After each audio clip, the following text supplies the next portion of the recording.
ఖచ్చితంగా ఆ పార్టీ మెడలు వంచైనా సరే 42% రిజర్వేషన్ తీసుకొస్తాం. ఇది కాంగ్రెస్ పార్టీకి ఉన్నటువంటి చిత్తశుద్ధి అని చెప్పి నిన్న ముఖ్యమంత్రి రేవంత్ రెడ్డి గారు ఢిల్లీలో ప్రెస్ మీట్లో చెప్పడం జరిగింది. సో ఇది మంచి పరిణామం. మీరు వాళ్ళ మెడలు వంచుతా అంటే మేము కూడా కాదనం. మీరు వాళ్ళ మెడలు వంచురి, మెడలు నరుకుర్రి, కానీ 42% రిజర్వేషన్ అనేది మాకు మీకున్నటువంటి బంధం. కాబట్టి 42% రిజర్వేషన్ కోసం ముఖ్యమంత్రి రేవంత్ రెడ్డి గారు అక్కడ ఆపరేషన్ సింధూర్ మీద కేంద్రం అంతా బిజీగా ఉన్న టైంలో ఆయన 42% రిజర్వేషన్ మీద నిన్న ప్రెస్ మీట్ పెట్టినటువంటి తీరు మహా అద్భుతం. అందులో ఆయన కొన్ని విషయాలు మాట్లాడిండు. ఆ విషయాల మీద మనం ఒకటి రెండు చర్చ పెట్టుకోవాల్సింది. ఒకటి, భారతీయ జనతా పార్టీ మెడలు వంచైనా సరే 42% రిజర్వేషన్ తెస్తాం. అయితే మనకు మార్చిలో ఈ బిల్లు పాస్ చేసుకున్నాం. ఏది 42% రిజర్వేషన్ బిల్లుకు సంబంధించినటువంటిది అసెంబ్లీలో మండలిలో పాస్ చేసుకున్నాం. ఆ బిల్లు పాస్ అయిన అసెంబ్లీలో పాస్ అయిన సాయంత్రం 5 గంటలకే ముఖ్యమంత్రి కార్యాలయం నుంచి ఒక నోట్ విడుదల చేశారు. ప్రధానమంత్రి అపాయింట్మెంట్ కోరుతూ అఖిలపక్ష సమావేశానికి ముఖ్యమంత్రి చొరవ చూపుతున్నట్టుగా అదైంది. దాదాపుగా మార్చి, ఏప్రిల్, మే, జూన్, జూలై 5 నెలలు గడుస్తూ ఉంది. 5 నెలల్లో ఇప్పటి వరకు ముఖ్యమంత్రి అపాయింట్మెంట్ మళ్ళీ అడగలే రేవంత్ రెడ్డి గారు. సరే, ఓకే, అడగలే. నీతి ఆయోగ్ మీటింగ్ పోయినప్పుడు ముఖ్యమంత్రితో కలిసిండు, ప్రధానమంత్రితో కలిసిండు, అప్పుడు అడగలే. ఇప్పుడు తాజాగా ఏదైతే హైకోర్టు డెడ్ లైన్ విధించిందో 3 నెలలలోపు లోకల్ బాడీ ఎలక్షన్స్ కంప్లీట్ చేయాలని, ఈ సందర్భంలో ముఖ్యమంత్రి రేవంత్ రెడ్డి గారు భారతీయ జనతా పార్టీ మెడలు వంచైనా సరే ఈ బిల్లును 9th షెడ్యూల్లో పెట్టిస్తామనేటువంటి గొప్ప మాట చెప్పిండు. కనీసం ఈ మాటకైనా ముఖ్యమంత్రి గారు కట్టుబడి ఉంటారని మనం అందరం ఆశిద్దాం. ఇక దాంట్లో రెండో అంశం ఏంటంటే, ముఖ్యమంత్రి గారు చెప్తుంది ఏంటంటే, భారతదేశంలోనే ఎక్కడ జరగని విధంగా క్యాస్ట్ సెన్సస్ను మేము నిర్వహించినాం, ఇది దేశానికే ఆదర్శం అనేటువంటి మాట చెప్పిండు. మీ వరకు ఆదర్శం. కానీ ముఖ్యమంత్రి గారు నిన్న కొంతమంది విలేకరులు మిమ్మల్ని ప్రశ్నలు అడిగారు. ఏమని? క్యాస్ట్ సెన్సస్ చేసిరు, వివరాలు ఎందుకు బయట పెట్టలేదు అని అడిగాను. అంటే అవసరం మేరకు మాత్రమే బయట పెడతాం, వ్యక్తిగత గోప్యతా చట్టం కారణంగా మేము వివరాలు బయట పెట్టలేకపోతున్నాం అనేటువంటి మాట ముఖ్యమంత్రి గారు చెప్పాడు. ఆ బయటలో కూడా ఉంది, మీరు చూడొచ్చు. వ్యక్తిగత గోప్యతా చట్టాన్ని ఆయన ప్రస్తావించాడు. అసలు ఏంది వ్యక్తిగత గోప్యతా చట్టం? దాన్ని DPDP 2023 చట్టం అంటారు. అది ఆగస్టులో 2023 ఆగస్టులో పార్లమెంటు ఆమోదించినటువంటి ఒక చట్టం. ఆ చట్టంలో ఏం చెప్తారు? డిజిటల్ డేటా ప్రొటెక్షన్కి సంబంధించినటువంటి ఆ యాక్ట్. అది ఒక వ్యక్తిగత, ఆ పదంలోనే ఉంది, వ్యక్తిగత గోప్యత. అంటే ఒక వ్యక్తికి సంబంధించినటువంటి సమాచారాన్ని గోప్యంగా భద్రపరచడం అనేది ఆ చట్టం యొక్క ఉద్దేశం. సమూహాంది కాదు, గుంపుది కాదు. అట్లా అనుకుంటే మనకు 2011లో క్యాస్ట్ సెన్సస్ నిర్వహించారు. ఆ క్యాస్ట్ సెన్సస్లో ఏ గ్రామంలో ఎంతమంది జనాభా ఉన్నారు అనేది క్లియర్గా అందులో మెన్షన్ చేశారు. ముఖ్యమంత్రి గారు చెప్పేది ఏంటంటే, బీసీల లెక్క కనుక చెప్తే, బీసీల లెక్క బయటికి వస్తే ప్రజల్లో ఘర్షణ వాతావరణం నెలకొంటుంది, ప్రజలందరూ భయాందోళనకు గురవుతారు, ప్రజల మధ్య మనస్పర్ధలు వస్తాయి అనేటువంటి ఆలోచనతో చెప్తా ఉన్నారు. ఇప్పుడు ఎస్సీల లెక్క బయటకు వచ్చింది, వాళ్ళలో ఏ పంచాయతీ లేదు. ఎస్టీల లెక్క ఎస్టీల బయటకు వచ్చింది, వాళ్ళకి ఏ పంచాయతీ లేదు. మైనార్టీలు ఎంతమంది ఉన్నారో వాళ్ళ లెక్క బయటకు వచ్చింది, ఏ పంచాయతీ లేదు. ఓన్లీ బీసీల లెక్క బయటికి రాగానే జనమంతా కొట్టుకొని చచ్చిపోతారు అనేటువంటి భ్రమలో ఈ రాష్ట్ర ప్రభుత్వం వ్యాఖ్యలు చేయడం ఏదైతే ఉందో, ఈ రాష్ట్ర ప్రభుత్వానికి నిర్దిష్టంగా తెలంగాణ రాష్ట్రంలో ఉన్నటువంటి బీసీల కులాల లెక్కలు బయట పెట్టడానికి ఇష్టం లేదనేది అర్థమవుతా ఉంది. మీరు చూడొచ్చు, సెన్సస్ 2011 అనేటువంటి సెన్సస్ ఉంటే దాంట్లో ప్రతి గ్రామానికి సంబంధించిన లెక్క ఉంటుంది.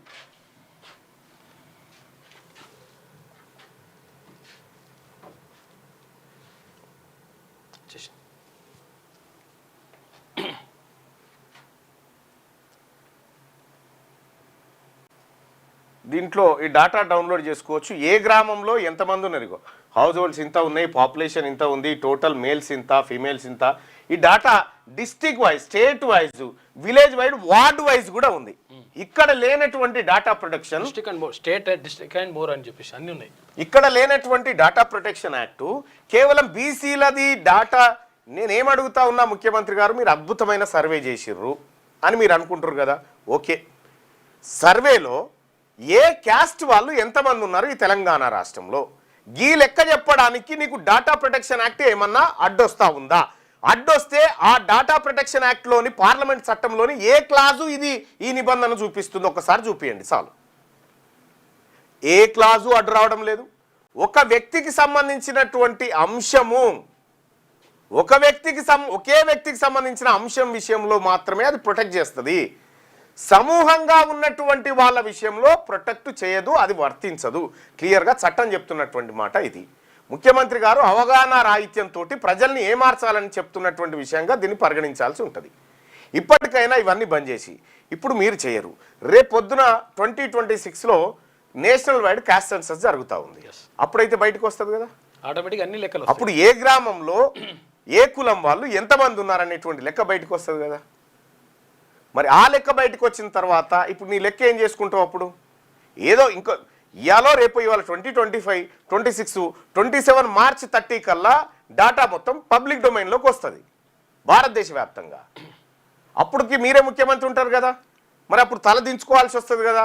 ఆ పరిస్థితి ముందే ఎందుకు, ఇప్పుడే బయట పెట్టవచ్చు కదా మీరు చేసినటువంటి డాటా. అంటే మీరు చేసే డాటా వాళ్ళతో పోల్చబడదు. ఎందుకనంటే మీరు చేసినటువంటి క్యాస్ట్ సెన్సస్లో తెలంగాణ జనాభా 3,74,00,000 మంది ఉన్నారన్నట్టుగా చూపించారు. కానీ ఇదే రాష్ట్ర ప్రభుత్వం అసెంబ్లీలో టేబుల్ మీద పెట్టినటువంటి బిల్లులో తెలంగాణ సోషో ఎకనామిక్ అవుట్లుక్ 2025-26 బుక్లో తెలంగాణ జనాభా 4,21,00,000 మంది ఉన్నట్టుగా రాష్ట్ర ప్రభుత్వమే చెప్పింది. అంటే 50 లక్షల మంది జనాభా మీ సెన్సస్ రిపోర్ట్లో మిస్ అయింది. నేను అడిగింది అదే. ఈ 50 లక్షల మంది ఏది 4,21,00,000 మంది ఉన్నారని ఈ బుక్లో చూపించారు. తెలంగాణ జనాభా మాత్రం 3,74,00,000 మంది అని చెప్పి క్యాస్ట్ సెన్సస్లో చూపించారు. ఈ 50 లక్షల డిఫరెన్స్ ఉంది. ఈ 50 లక్షల మంది డెత్ సర్టిఫికేట్లు ఏడున్నాయి, లేదంటే వీళ్ళ గోరీలు ఎక్కడున్నాయని అడిగిన దానికి మీరు హట్ అయ్యారు. ఒక రాష్ట్ర ప్రభుత్వమే 2 విధాల డాటా ఇచ్చినప్పుడు సహజంగానే మాలాంటి సభ్యులు ప్రశ్నిస్తారు. మీరు ఆ డాటాను దాచిపెట్టడానికి తప్పు మీద తప్పు చేసి ఇప్పుడు 42% రిజర్వేషన్ పక్కనే కదా తెస్తారు కదా మీరు. చూద్దాం, ఒకవేళ మీరు తెచ్చే ప్రయత్నంలో మేము కూడా మద్దతు చేస్తాం. రైట్గా ఈనాడు దినపత్రికలో ఉన్నటువంటి ప్రధానమైనటువంటి వార్తలు చూద్దాం. 42% బీసీ రిజర్వేషన్లు సాధిస్తాం, అందుకోసం భాజపా మెడలు వంచుతాం. బీసీలో ముస్లింలను కలిపి రిజర్వేషన్లు కల్పించడంపై ఆ పార్టీది తొండి వాదన. గుజరాత్, ఉత్తరప్రదేశ్, మహారాష్ట్రలోనూ ముస్లింలకు రిజర్వేషన్లు. ఆ విషయం అమిత్ షా కూడా చెప్పారు. అది తప్పైతే పార్టీ నుంచి ఆయనను బహిష్కరించండి, ఉపరాష్ట్రపతిగా దత్తాత్రేయకు అవకాశం ఇవ్వాలి. ఢిల్లీలో CM Revanth Reddy press meet.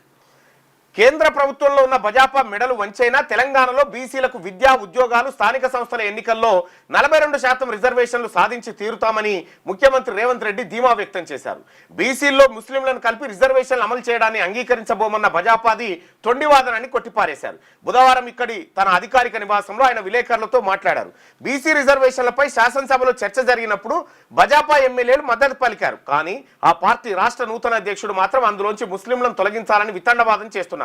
ముస్లిం రిజర్వేషన్లపై కిషన్ రెడ్డి, బండి సంజయ్, రామచంద్రరావులు అవగాహన లేకుండా మాట్లాడుతున్నారు. ఆ పార్టీ అధికారంలో ఉన్న గుజరాత్, యూపీ, మహారాష్ట్రలో 40 నుంచి 50 ఏళ్ల నుంచి ముస్లిం రిజర్వేషన్లు అమల్లో ఉన్నాయనేటువంటి మాట చెప్తా ఉన్నారు. ఇంకా ఇక్కడ ఆయన కీలకమైనటువంటి పాయింట్ ఏం చెప్పిండంటే, ఉపరాష్ట్రపతి జగదీష్ ధన్కర్ రాజీనామా చేసిండు అనూహ్యంగా. సరే, విపక్షాల నుంచి వినతులు స్వీకరించడం అది భాజపా ఆగ్రహానికి గురైండు, రాజీనామా చేసిండు అనుకుందాం. ఇక్కడ ఉపరాష్ట్రపతి పదవి ఖాళీ అయింది, ఎన్నికల సంఘం నోటిఫికేషన్ విడుదల చేసింది, 1 నెలలో ఈ ప్రక్రియ పూర్తి చేయాలనేది ఆ నోటిఫికేషన్లో వివరించింది. బండారు దత్తాత్రేయకు అవకాశం ఇవ్వాలనేటువంటి కొత్త వాదన రేవంత్ రెడ్డి గారు తెర మీద తీసుకొచ్చిండు. ఎందుకు తీసుకొచ్చిండు అంటే బీసీల ఇష్యూ నడుస్తూ ఉంది కాబట్టి బండారు దత్తాత్రేయ పేరు. బండారు దత్తాత్రేయకు ఉపరాష్ట్రపతి పదవి ఇస్తే తెలంగాణ రాష్ట్రంలో ఉన్నటువంటి బీసీలంతా చాలా సంతోషం వ్యక్తం చేస్తారనేటువంటి వాదన. అయితే నేను అంటున్న ముఖ్యమంత్రి గారు అంత పెద్దదేమొద్దు, ఈ ముఖ్యమంత్రి పోస్ట్ ఇవ్వండి చాలు బీసీలకు. ఈ ముఖ్యమంత్రి పోస్ట్ ఇవ్వండి, ఈ ముఖ్యమంత్రి పోస్టు ఇవ్వండి బీసీలకు. దీంతో చాలా సంతృప్తి పడతాం. అసలైంది ఇది. నామ్ నిషాన్ పదవులు ఉపరాష్ట్రపతి, రాష్ట్రపతి ఏముంటుంది దాంట్లో? ఏమీ ఉండదు.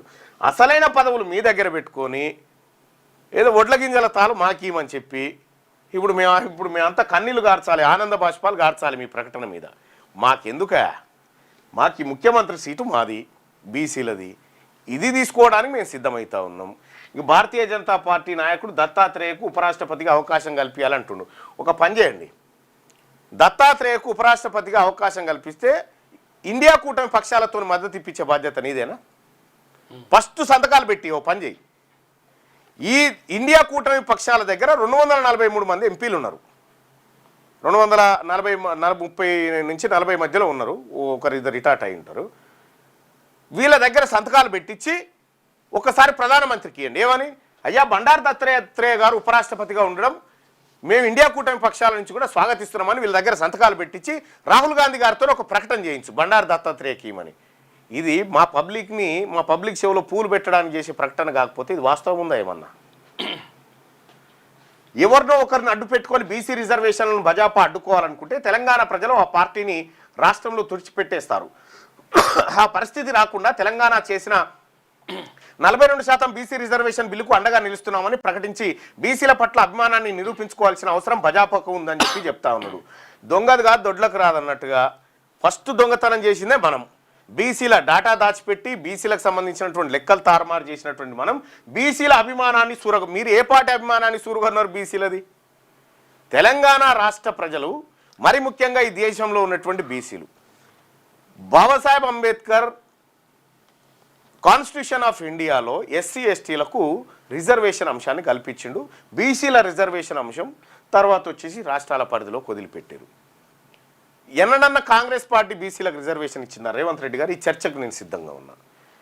నీకు జనతా ప్రభుత్వం వచ్చినప్పుడు బీపీ మండల్ కమిషన్ వేస్తే, విపి సింగ్ సర్కార్ వచ్చినప్పుడు ఆ మండల్ కమిషన్ రిపోర్ట్ను ఇంప్లిమెంట్ చేస్తే వచ్చింది. కాంగ్రెస్ పార్టీ దేశంలో బీసీలకు ఇచ్చిన రాజకీయం ఏమీ లేదు, రిజర్వేషన్ లేదు. ఆ 27% reservation BP mandal VP Singh పుణ్యాన్ని వచ్చింది.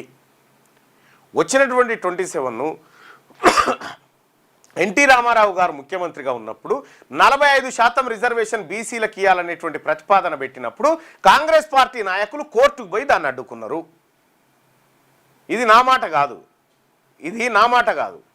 ద డెక్కన్ పాలిటిక్స్ అనేటువంటి బుక్లో దేవులపల్లి అమర్ గారు రాసినటువంటి పుస్తకంలో ఉన్నటువంటి మాట. ఇక్కడ కాంగ్రెస్ పార్టీకి ఉన్నటువంటి హిస్టరీ ఇది రిజర్వేషన్ల విషయంలో. ఇక్కడ మీరు ఏదో బీసీ ప్రజల అభిమానాన్ని అంతా చురగొన్నట్టు, ఓన్లీ భారతీయ జనతా పార్టీకే అభిమానం లేనట్టుగా ముఖ్యమంత్రి గారు ఒకసారి ఆలోచించుకోవాలా.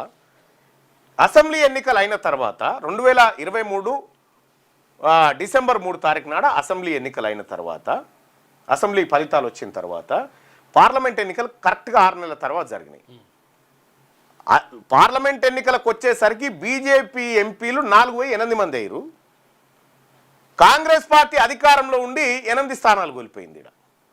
అంటే ప్రజలు భారతీయ జనతా పార్టీ అభిమానాన్ని చూరగొన్నారా, మనం చూరగొన్నామో ఈ లెక్కలు తెలిసిపోతా ఉన్నాయి. అంతేందుకు అది పెట్టండి.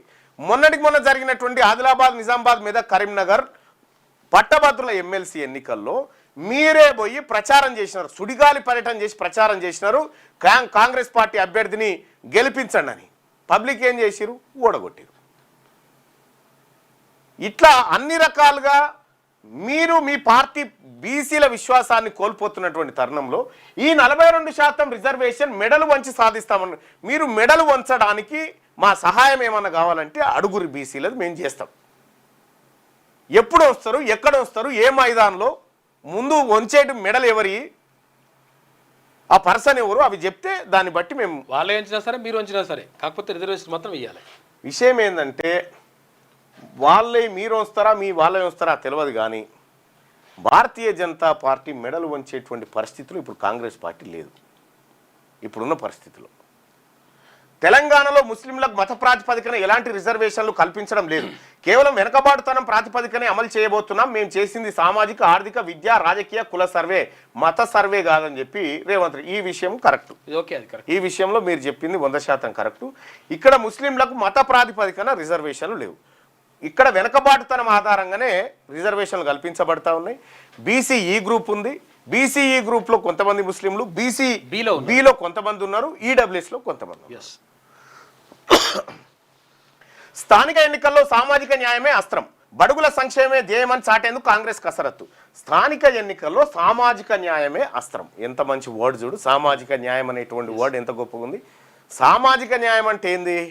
119 అసెంబ్లీ స్థానాల్లో 56 స్థానాలు అంటే 56% స్థానాలు బీసీలకు దక్కినప్పుడు సామాజిక న్యాయం. ఇప్పుడున్నటువంటి 15-14 మంది మంత్రుల్లో 56% మంత్రి పదవులు బీసీలకు, అంటే దాదాపుగా ఒక 170 ఎమ్మెల్యేలు 6 లేదా 7 మంత్రి పదవులు బీసీలకు దక్కితే సామాజిక న్యాయం అంటారు. సామాజిక న్యాయం అంటే ఏంటంటే మీ ఆఫీస్లో ముఖ్యమంత్రి గారి కార్యాలయంలో ఒక్క బీసీ అధికారి కూడా లేడు చూడు, ఇది సామాజిక న్యాయం అని మీకు అనిపిస్తూ ఉంది. మీరిచ్చినటువంటి కార్పొరేషన్ పదవుల్లో అత్యధిక శాతం మీ వర్గాలను తీసుకొని మా బీసీలకు అన్యాయం చేసి సామాజిక న్యాయం గురించి మీరు మాట్లాడడం, ఇది చాలా అద్భుతంగా ఉంది. ఇది వాళ్ళ గిన్నిస్ బుక్ వాళ్ళు కూడా ఇంటే ఇది ఆయనత మీ పేరు తీసుకొని పోయి రాసుకోగల ఇంత అద్భుతమైన అంశమని. బడుగుల సంక్షేమమే ధ్యేయమని చాటేందుకు కాంగ్రెస్ కసరత్తు. కులగణన బీసీ రిజర్వేషన్లపై నేడు ఢిల్లీలో సీఎం ప్రెజెంటేషన్ ఇవ్వబోతూ ఉన్నాడు. నిజంగా పదే పదే ప్రెజెంటేషన్ ఇవ్వాల్సిన అవసరం ఎందుకు ఏర్పడతా ఉంది అంటే ఒక అబద్ధాన్ని పదే పదే నిజమని నమ్మించడానికి ముఖ్యమంత్రి చేయని ప్రయత్నం లేదు. దీనికి అంతటికీ కారణం జానారెడ్డి ఆడినటువంటి దేడిదిమాగ్ పనిలా ఈయన ఇరికిండు. ముందుగాల మంచిగానే ఉండే, తర్వాత ఇరికి జానారెడ్డి మీద నెట్టేసరికి ఒక అబద్ధాన్ని కప్పిపుచ్చడానికి ఇంకో అబద్ధం, ఇట్లా మొత్తం వ్యవస్థనంతా నాశనం చేసిండ్రు వీళ్ళంతా కలిసి. సామాజిక న్యాయం అని చెప్పకు, సామాజిక అని పెట్టు, అన్యాయమే అస్త్రం అని పెట్టు. సామాజిక అన్యాయమే అస్త్రంగా కాంగ్రెస్ పార్టీ రండి. బీసీలుగా తెలంగాణ రాష్ట్రంలో ఎన్నికలను ఎట్లెదుర్కోవాలో బీసీలో మేము సమాయత్తం అవుతున్నాం, మేము చూపిస్తాం. మాటల యుద్ధానికి ముహూర్తం ఖరారు. ఆపరేషన్ సింధూర్పై చర్చకు సరేనన్న సర్కార్. ఇక 28న లోక్సభలో, మరుసటి రోజు రాజ్యసభలో ఒక్క సభకు 16 గంటల కేటాయింపు. విపక్షాల నిరసనలతో 3వ రోజు స్తంభించిన పార్లమెంటు. పాక్ ఉగ్రవాద స్థావరాలపై మీద మన సైన్యం ఇటీవల విజయవంతంగా చేపట్టిన ఆపరేషన్ సింధూర్పై పార్లమెంట్లో చర్చకు రంగం సిద్ధమైంది. పహల్గామ్ ఉగ్రదాడిలో ముడిపడిన పరిణామాలపై సమగ్ర చర్చ జరగాలని, తాము లేవనెత్తే ప్రశ్నలకు ప్రధాని నరేంద్ర మోడీ పార్లమెంట్లో సమాధానం చెప్పాలని విపక్షం గట్టిగా డిమాండ్ చేస్తున్న విషయం తెలిసిందే. అయితే ప్రధాని బుధవారం విదేశీ పర్యటనకు వెళ్లారు. 26న తిరుగు ప్రయాణం అవుతారు. విపక్షాల డిమాండ్ మేరకు ఆపరేషన్ సింధూర్పై చర్చకు మొత్తంగా 16 గంటల సమయం కేటాయించాలని బుధవారం రాజ్యసభ మళ్ళా విదేశీ పర్యటనకు పోయిండు ప్రధానమంత్రి నరేంద్ర మోడీ గారు. ఆ నాన్వేషన్ అనేటువంటి అబ్బాయితో పోటీపడి మరి ప్రపంచ దేశాలన్నీ ఆయన తిరుగుతున్నటువంటి విధానం, ఆయన స్వీకరిస్తున్నటువంటి అవార్డులు, అసలు నాన్ వెజ్ కూడా ఏడెనకబడతాడు అనేటువంటి పరిస్థితి ఉంది. ఆ ప్రపంచ దేశాలన్నీ తిరుగుతాడు అబ్బాయి. వరల్డ్ టూర్ చేస్తాడు. వరల్డ్ టూర్ ఒకటి రౌండ్ అయిపోయింది. అవకాశం ఉంటే భూగోళం చుట్టూ కూడా తిరుగుతాడు. సూర్యుడు తన చుట్టూ తాను తిరుగుతూ, భూమి తన చుట్టూ తాను తిరుగుతూ సూర్యుడి చుట్టూ తిరిగినట్టుగా ఈ రెండింటి చుట్టూ నరేంద్ర మోడీ గారు తిరుగుతూ ఇంత పెద్ద సీరియస్గా మాటల యుద్ధం జరుగుతూ ఉంది ఆపరేషన్ సింధూర్ పైన. ఇప్పుడు విదేశీ పర్యటన నరేంద్ర మోడీ, పార్లమెంట్ సమావేశాలు జరుగుతూ ఉన్నాయి, వర్షాకాల సమావేశాలు. ఈ సమయంలో ప్రధానమంత్రి గారు వడిగల గుర్రానికి తిరుగుడు రోగం అన్నట్టుగా ఈయన ఎప్పుడు ఉంటాడో ఎప్పుడు తిరగబోతాడో ఎవరికి అర్థం కాదు. ముఖ్యమంత్రిగా అదే మన ప్రధానమంత్రి గారిని నేను అడుగుతా ఉన్నా, పహల్గామ్ దాడి జరిగింది, ఎప్పుడు జరిగింది? అది 2 months అయిపోయింది. పహల్గామ్ దాడి జరిగింది, కొన్ని నెలలు గడుస్తూ ఉంది. పహల్గామ్ దాడిలో 4 ఉగ్రవాదులు పాల్గొన్నారు. 26 మందిని విచక్షణారహితంగా కాల్చి చంపారు. పహల్గామ్ ఎక్కడ ఉంది? జమ్మూ కాశ్మీర్లో ఉంది.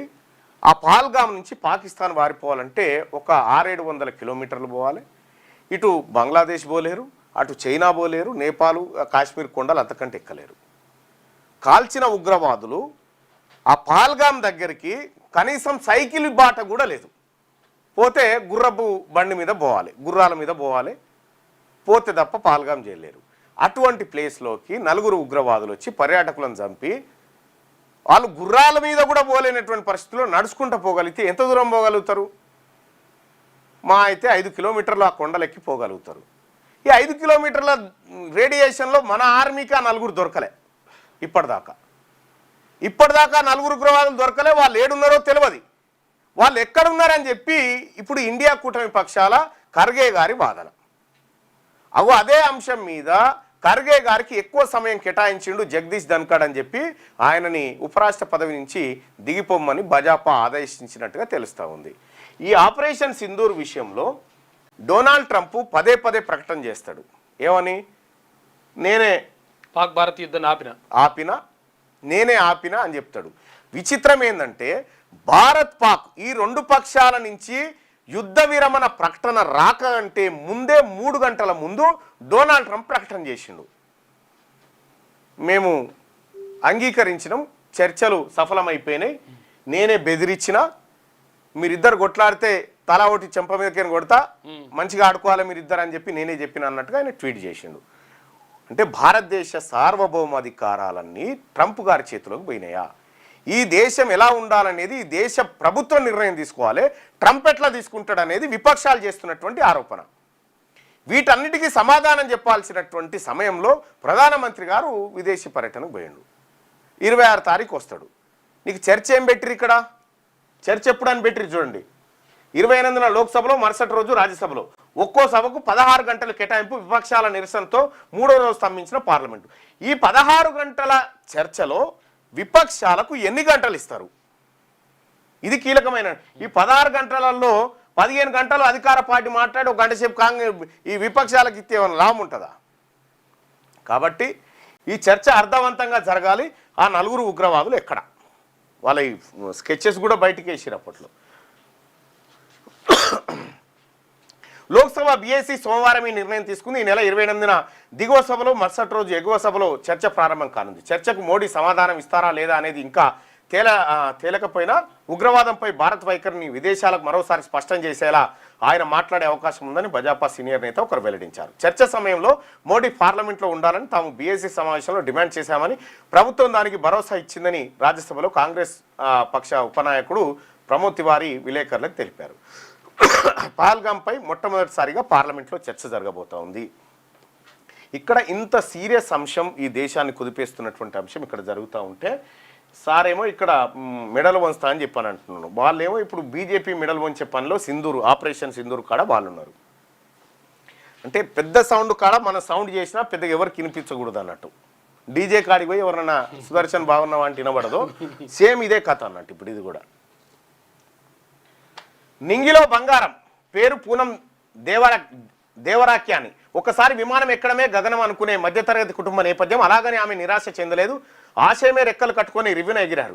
ఏకంగా 7000 గంటలు విమానం నడపడంతో పాటు ఏవియేషన్ రంగంలో అనేక విజయాలు సాధించారు. గోల్డెన్ గర్ల్ అవార్డులు అందుకున్నట వసుంధరో ఆమెకు సంబంధించినటువంటి పూర్తి స్థాయి వివరాలు. హర్షవర్ధన్ జైన్ వీడు మామూలుడు కాదు. నకిలీ అధికారులు, కార్యాలయాలు, టోల్ గేట్లు, పోలీస్ స్టేషన్లు చూశాం. ఉత్తరప్రదేశ్లో ఏకంగా ఓ నకిలీ రాయబార కార్యాలయాన్ని సృష్టించాడు. హర్షవర్ధన్ జైన్ అనే కేటుగాడు విదేశాల్లో ఉద్యోగాలు ఇప్పిస్తానని అమాయకులను నమ్మించి ఎందరినో బురిడి కొట్టించాడు. ఆ వివరాలన్నీ 11వ పేజీలో ఉన్నాయి, దాన్ని చూడండి ఒకసారి. విశ్రామ్ బాపట్ పనిలో మునగాలని, ప్రభుత్వ ఉద్యోగం చేసి పదవి విరమణ పొందితే అమ్మయ్య అనుకుంటారు, శేష జీవితం హాయిగా గడపాలని కలలు కంటారు. మహారాష్ట్రలోని అమరావతి జిల్లాలకు చెందిన విశ్రామ్ బాపట్ చాలా మంది చిన్న ఉద్యోగులు, ఎస్ఐ, కానిస్టేబుల్, ఆ స్థాయి సిఐఓ, వీళ్ళు ఏమేమో విశ్రాంతి రిటైర్ అయిపోయిన తర్వాత అమ్మయ్య బెనిఫిట్స్ వస్తే భార్య పిల్లలు ఎన్ని పడ్డ కష్టం జాలరా ఇంటికాడ ఉందామని అనుకుంటారు. కానీ చాలామంది ఉన్నతాధికారులు చూడరు. ఇప్పుడు స్త్రీనిధిలో ఉన్నాడు విద్యాసాగర్ రెడ్డి. ఆయన రిటైర్ అయి 10 ఏళ్ళు అయిండు. మంచిగా ఇట్లా నడుస్తున్నాడు. ఆయన ఒకడు భుజం పట్టుకుంటే తప్ప మెట్లెక్కలేని పరిస్థితి. అటువంటి వృద్ధులు ఎంతో మంది ఇప్పుడు జమ అయ్యారు. మళ్ళా కేంద్ర రాష్ట్ర ప్రభుత్వం వాళ్ళని ఇంకా నయ్యం స్ట్రెచర్ మీద కూడా తీసుకొచ్చి పెడతారు. స్ట్రెచర్ మీద తీసుకొచ్చి అనామతం ఆడ కూర్చుని పెట్టి నామకే నిశాలు నడిపిస్తారు అన్నట్టు. దొరికిన మురళీధర్ కూడా అదే రిటైర్ అయిన వ్యక్తులు. ప్రభాకర్ రావు రిటైర్ అయిన ఓఎస్డిఏ. వీళ్ళందరినీ మన వృద్ధ జంబూకాలను మేపినట్టు మేపింది గత ప్రభుత్వం. వీళ్ళేమో కొనసాగిస్తా ఉన్నారు గంతే. అయితే ఆయన మునగాకు సంబంధించి తోట పెట్టిండట. దాంతో బాగా ప్రిన్సిపల్గా రిటైర్ అయిన తర్వాత స్వగ్రామంలో మునగాకు సాగు ప్రారంభించి దానికో బ్రాండే సృష్టించారట. ఆయన విజయ పరంపర ఇది. ఆకాశంలో పక్షి, నీళ్ళలో చేప, డ్రోన్లు లోపల కూడా వాటర్లో కూడా వెళ్తాయంట. మహాలక్ష్మితో ఆర్టీసీ బలోపేతం. రాష్ట్రంలో 20,000 కోట్లతో రోడ్ల మరమ్మతులకు ప్రణాళిక. ఉప ముఖ్యమంత్రి బట్టి విక్రమార్క వెల్లడి. ఎంజీబీఎస్ లో ఘనంగా మహిళల 200 కోట్ల ప్రయాణ వేడుకలు నిర్వహించిరట. 200 కోట్ల టికెట్స్ కట్ చేసిరట. ఉచిత ప్రయాణం ప్రారంభించిన 2023 డిసెంబర్ 9 తారీఖు నుంచి నేటి వరకు ఆ పైసలు గవర్నమెంట్ ఇస్తుంది ఆర్టీసీకి. ఆర్టీసీ దివాలా తీసింది దేనికోసం తీసింది? గవర్నమెంట్ డబ్బులు ఇవ్వకనే. ఇప్పుడు ఇస్తున్నారా లేదా తెలియదు కానీ స్టూడెంట్ బస్ పాస్లని, తర్వాత వికలాంగుల పాసులని, అనేక రాయితీల పాసులని ప్రభుత్వం ఇస్తుంది, ఆర్టీసీకి పైసలు ఇయ్యది. పైసలు ఇవ్వకపోవడంతో ఆ ఆర్టీసీ ఇంత దివాలా తీస్తుంది. స్థానికత సమస్యకు పరిష్కారంతో రండి, లేదంటే పిటిషన్ను డిస్మిస్ చేస్తాం. నీట్ యూజీ విద్యార్థుల కేసులో రాష్ట్ర ప్రభుత్వానికి సిజే జస్టిస్ గవాయ్ హెచ్చరిక. తల్లిదండ్రుల కోణంలోనూ చూడాలని సర్కారుకు హితవట. నీట్ యూజీ విద్యార్థుల స్థానికత సమస్యకు ప్రభుత్వమే పరిష్కార మార్గాలు చూపాలని, లేదంటే పిటిషన్ డిస్మిస్ చేస్తామని సుప్రీంకోర్టు ప్రధాన న్యాయమూర్తి జస్టిస్ బిఆర్ గవాయ్ తెలంగాణ ప్రభుత్వాన్ని హెచ్చరించారు. ఎంబీబీఎస్లో ప్రవేశాలు పొందాలనుకున్న విద్యార్థులు నీట్ పరీక్ష రాయడానికి ముందు వరుసగా 4 ఏళ్లు రాష్ట్రంలో చదివి ఉంటేనే స్థానికులుగా పరిగణిస్తామంటూ రాష్ట్ర ప్రభుత్వం జారీ చేసినటువంటి ఉత్తర్వులు ఏదైతే ఉందో ఆ విషయంలో గందరగోళం నెలకొంది. ఇదే అంశం పైన రాష్ట్ర ప్రభుత్వం కూడా సుప్రీంకోర్టుకు పోయింది, హైకోర్టు కొట్టేస్తే. అయితే విషయం ఏంటంటే యాక్చువల్గా ఇక్కడ ఏమంటారు 4 ఇయర్స్ కంటిన్యూగా చదవాలంటున్నారు. ఏమైతుంది 10th అయిపోయిన తర్వాత ఇంటర్ కూడా వేరే రాష్ట్రంలో చదివిస్తున్నారు. దాంతో ఏమైతుంది లోకల్ వాళ్ళు నాన్ లోకల్ అవుతున్నారు. ఇప్పుడు నాన్ లోకల్ వాళ్ళు వేరే రాష్ట్రం నుంచి వచ్చేసి ఇక్కడ ఒకవేళ 4 ఏళ్ళు చదువుకున్నారు అనుకో, వాళ్ళు లోకల్ అవుతున్నారు. దీనివల్ల యూజీసీ అంటే ఇప్పుడు ఈ ఎంబీబీఎస్ సీట్లు కోల్పోతున్నారు. చాలా నష్టం జరుగుతుంది. దీనిపైన అసలు యాక్చువల్గా రాష్ట్ర ప్రభుత్వం ఒక నిర్ణయం తీసుకోవాలి. చాలా మంది ఇక కరువు తీరా వాన. రాష్ట్రంలో పలు చోట్ల కుండపోత వర్షాలు. వరంగల్ ఉమ్మడి జిల్లాలో వరద బీభత్సం. వెంకటాపురంలో రికార్డు స్థాయి వర్షపాతం నమోదు. అల్లాడిన కరీంనగర్ కార్పొరేషన్. వచ్చే 3 రోజులు భారీ వర్ష సూచన. కరీంనగర్ మంకమ్మ తోటలోని 2వ పోలీస్ స్టేషన్ ఎదురుగా జలమయమైన సిరిసిల్ల రోడ్డు. ఇప్పుడు పొన్నం ప్రభాకర్ అన్న ఈ మంకమ్మ తోట నీ ఇల్లే కరీంనగర్లో. ఇప్పుడు నీ ఇంటికాడికి రావాలంటే స్విమ్మింగ్ చేసుకుంటూ రావాల్సిందే. కరీంనగర్లో జలమయమైనటువంటి రోడ్లు. మీరు కరీంనగర్ నుంచి మంత్రిగా ఉన్నారు, అంతకుముందు ఎవరు గంగుల కమలాకర్ వీళ్ళందరూ ఉన్నారు. నేను ఏమంటున్నంటే ఈ కరీంనగర్ కాస్త ఇప్పుడన్నా జర శుద్ధి చేయండి, లేకపోతే బోట్లనే పెట్టినా ఏం కాదు. బోట్లు పెడితే పోవచ్చు. మంకమ్మ తోట కానీ వాళ్ళ ఇల్లు అన్నట్టు, వాళ్ళ బాయి కూడా. కరువు తీరా వాన. రాష్ట్రంలోని పలు చోట్ల కుండపోత వర్షాలు. రాష్ట్ర వ్యాప్తంగా బుధవారం తెల్లవారుజాము నుంచి రాత్రి వరకు ఎడతెరిపి లేకుండా వర్షాలు కురిశాయి. వరంగల్, కరీంనగర్, ఖమ్మం, మెదక్, నల్గొండ, రంగారెడ్డి ఉమ్మడి జిల్లాల పరిధిలో భారీ వర్షాలు పడ్డాయి. రాజధాని హైదరాబాద్లోనూ రోజంతా వాన పడుతూనే ఉంది. జంట జలాశయాల్లోకి మూసీ ఈసీ నదుల నుంచి నీరు భారీగా చేరుతుంది. వివిధ జిల్లాల్లో వాగులు వంకలు పొంగిపొర్లుతుండడంతో పలు చోట్ల రోడ్లు తెగిపోయాయి. వరి పొలాలు నీట మునిగాయి. ములుగు జిల్లా వెంకటాపురంలో మంగళవారం రాత్రి నుంచి బుధవారం రాత్రి వరకు ఏకంగా 46.9 సెంటీమీటర్ల వర్షపాతం నమోదైంది. బుధవారం ఆసిఫాబాద్ జిల్లా బెజ్జూరులో 23.4 సెంటీమీటర్లు, హనుమకొండ జిల్లా భీమదేవరపల్లిలో 14.4, మనుగూరులో 12.8, సూర్యాపేట జిల్లా మామిళ్ళగూడెంలో 11.5, భూపాలపల్లి టేకుమట్లలో 10.2, యాదాద్రి భువనగిరి జిల్లా కరగూడెంలో 10.1 సెంటీమీటర్ల వర్షపాతం నమోదైంది. ఇక్కడ ఏది మన ఇది ఉంది కదా ములుగు దగ్గర ఏది హనుమకొండ జిల్లా భీమదేవరపల్లి కాదు, ఇగో వెంకటాపురం జిల్లా, ములుగు జిల్లా వెంకటాపురం ఉంది కదా, వెంకటాపురం ఈ పరిసర ప్రాంతాలన్నీ కూడా గోదావరి పరివాహక ప్రాంతాలు. గోదావరి పరివాహక ప్రాంతంలో వెంకటాపురంలో ఎప్పుడు కూడా వర్షాలు పడుతుంటే గతంలో కూడా 2 సంవత్సరాల క్రితం కూడా విపరీతమైనటువంటి వర్షాలు పడ్డాయి. విపరీతమైన వర్షాలు పడి ప్రజల గూడాలన్నీ మునిగిపోయినటువంటి పరిస్థితి. ఆ రోజు కూడా నా కూతురి బర్త్డే ఉండే ఇదే జూలై మాసంలో ఉంటే ఆ రోజు 2 ట్రక్కుల నిండా సరుకులు పంపించి అక్కడి ప్రజల్ని ఆదుకోవడానికి మా వంతు ప్రయత్నం చేయడం జరిగింది. పినపాక నియోజకవర్గం, అక్కడ భద్రాద్రి కొత్తగూడెం జిల్లా, తర్వాత భద్రాచలం కూడా పోయినాం. భద్రాచలం కూడా అక్కడ పంపించడం జరిగింది. అయితే మేము ప్రారంభించిన తర్వాత అక్కడ ఉన్నటువంటి నాయకులను జనం తిట్టిరు. ఎందుకంటే ఎక్కడి నుంచో వచ్చి ఇక్కడ పంచుతా ఉంటే మీరేం చేస్తారంటే ఆ తర్వాత వాళ్ళు కూడా చేసిరు. సో ప్రెసెంట్ ఇప్పుడు ఆలేరు నియోజకవర్గంలో ఉన్నటువంటి ప్రభుత్వ పాఠశాలలో చదివే 1 నుంచి 10వ తరగతి విద్యార్థులకు విద్యార్థినులకు బాటా షూస్ పంపిణీ కార్యక్రమం నిన్న ప్రారంభించడం జరిగింది. ఇవాళ బొమ్మల రామారం అలాగే మూటకొండూరు మండలాల్లో పంపిణీ కార్యక్రమం ఉంది. మొదటి విడతగా 4 మండలాలు, రెండో విడతగా మరో 4 మండలాలని ఎంపిక చేసుకోవడం జరిగింది. కాగితాల్లోనే కడుతున్నారట. కల్వట్ల నిర్మాణంలో తీవ్ర జాప్యం. అంచనాలు రూపొందించిన టెండర్ దశలోనే పనులు. ఇక ప్రమాదాలపై దృష్టి సారించని ఆర్ఎండ్బి శాఖ. ఆర్ఎండ్బి శాఖ అది మనందరికీ తెలుసు. ఆర్ఎండ్బి రోడ్స్ అండ్ బిల్డింగ్ గౌరవనీయులు కోమటిరెడ్డి వెంకటరెడ్డి గారి సారథ్యంలో ఉంటుంది.